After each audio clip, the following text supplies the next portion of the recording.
रायगडच्या नेरळ पोलीस ठाणे हद्दीतील दामत गावात अल्पवयीन मुलावर लैंगिक अत्याचार झाला असून आरोपी जमीर तांबोळीला पोलिसांनी ताब्यात घेत पॉक्सो अंतर्गत गुन्हा दाखल केलाय। 2008 पासून सुरू असलेल्या रतन इंडिया औष्णिक प्रकल्पामुळे वाघोली परिसरात तीव्र प्रदूषण होत असून नागरिकांनी पुनर्वसनाची मागणी केली आहे। अमरावतीच्या पिंपळखुटा गावात दररोज सायंकाळी 7 वाजता सायरन वाजवून मोबाईल व टीव्ही बंद करून अभ्यास करण्याचा अभिनव उपक्रम राबवला जातोय। पुण्याच्या कात्रज येथील सभेत उपमुख्यमंत्री एकनाथ शिंदे यांनी विरोधकांवर टीका करत कात्रजचा घाट दाखवू असा इशारा दिलाय। महापालिका निवडणुकीत खर्चावर नियंत्रण ठेवण्यासाठी निवडणूक आयोगाने 15 लाखांची मर्यादा व 2 लाखांहून अधिक रोख रकमेवर कडक कारवाईचे निर्देश दिले आहेत। छत्तीसगडच्या दंतेवाडा जिल्ह्यात 1 कोटी 10 लाखांचे बक्षीस असलेल्या 63 माओवाद्यांनी एकाच वेळी शस्त्रसंधी स्वीकारली आहे। राज ठाकरेंच्या टीकेला उत्तर देताना मुख्यमंत्री देवेंद्र फडणवीस यांनी गडकरी आणि शिंदेंसह राज्यात सर्वांगीण विकास झाल्याचा दावा केलाय। 2019 नंतर काँग्रेस राष्ट्रवादी सोबत सत्ता स्थापनेसाठी किती दलाली घेतली असा सवाल शिंदे सेनेचे प्रवक्ते प्रकाश महाजन यांनी संजय राऊतांना केलाय।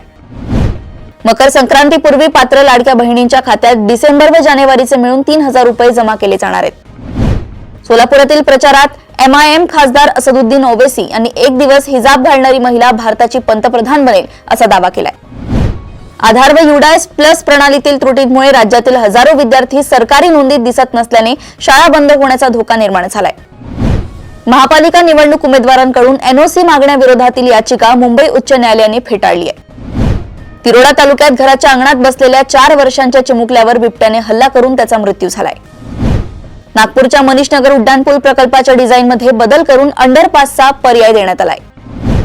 विद्यार्थ्यांमधील मानसिक ताण कमी करण्यासाठी शालेय शिक्षण विभागाने समुपदेशक नेमण्यासह मार्गदर्शक सूचना जारी केल्या आहेत। दिल्लीच्या साकेत न्यायालय परिसरात कार्यरत असलेल्या दिव्यांग कर्मचाऱ्याने इमारती वळून उडी घेऊन आत्महत्या केली आहे।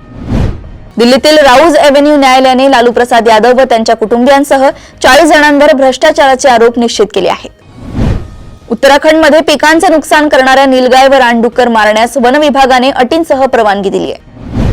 पंजाब नंतर कर्नाटक सरकारनेही VBG रामजी कायद्याला विरोध करत जनजागृती ग्रामसभा घेण्याचा निर्णय घेतलाय। हिमाचल प्रदेशातील सिरमौर जिल्ह्यात खासगी बस दरीत कोसळून झालेल्या अपघातात 8 प्रवाशांचा मृत्यू झालाय। इराणचे सर्वोच्च नेते अयातुल्ला अली खामेनी यांनी अमेरिका व इस्रायलला कडक इशारा दिलाय। दबावाखाली झुकणार नाही असं ते म्हणाले आहेत।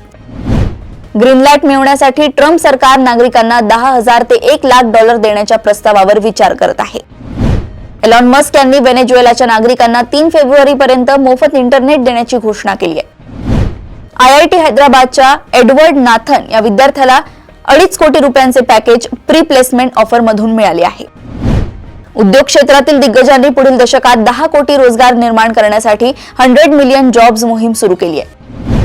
मायक्रोसॉफ्टच्या अहवालानुसार 2026 पर्यंत AI मुळे 40 क्षेत्रांतील नोकऱ्या धोक्यात येऊ शकतात। ध्रुव स्पेसने पोलर ॲक्सेस 1 उपक्रमांतर्गत एका प्रक्षेपणात 10 अंतराळ मोहिमा राबवण्याची घोषणा केली आहे। ट्रम्प यांच्या टॅरिफ वाढीवरील निर्णयामुळे जागतिक बाजारपेठेत मोठा परिणाम होऊ शकतो असे विश्लेषकांचे मत आहे। तारक मेहता का उल्टा चष्मा मालिकेतील अब्दुलची भूमिका करणाऱ्या शरद संकल यांनी मालिका सोडलेल्या कलाकारांवर टीका केली आहे। मालिका सोडल्यानंतर कोणीच दिसत नाही अशी टीका केली आहे। 14 वर्ष वैभव सूर्यवंशीसाठी येणारा under-19 one day world cup हा शेवटचा ठरणार असून स्पर्धा 15 जानेवारीपासून सुरू होणार आहे। अशाच सुपर 30 बातम्या जाणून घेण्यासाठी बघत रहा देशोन्नती। नमस्कार।